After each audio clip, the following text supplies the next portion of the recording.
if I walk over there and sit next to Mr. Johnson and carry my phone, does Google know that I was sitting here and then I moved over there?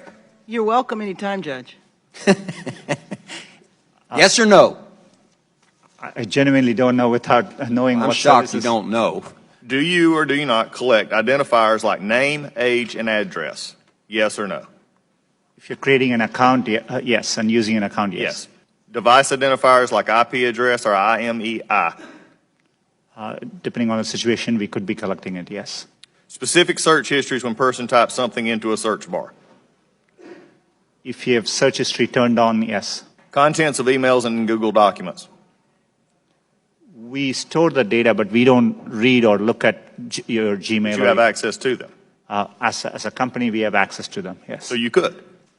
Saying you don't or don't. I'm not asking do you or don't. I'm saying you could, though there is a possibility. We have clear established policies on how we would do that data. GPS signals, Wi-Fi signals, Bluetooth beacons? You know, would depend on the specifics, but there may be situations, yes. GPS, yes. Yes, if you have location. Voice and conversations when using Google Voice products? We give an option to turn on or off. And But if a person didn't know it, voice and conversations when using Google Voice products? Yes. We only record when they initiated with OK Google and then say the terms after.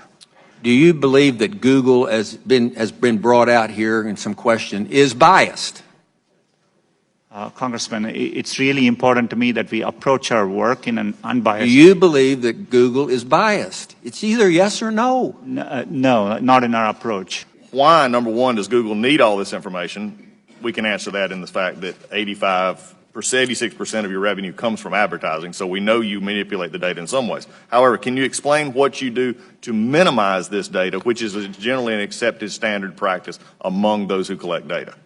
You know, our goal is, but we are providing, for example, if we are providing you a service like Gmail, which we have done for 15 years, that data, we need to store it for our users, so they expect us to. So we are trying hard to match users' expectations. We don't need, our data for advertising, as I said earlier, most of it comes from just the keywords you type. And so, we need minimal data to do advertising. We give you options to turn ads personalization off.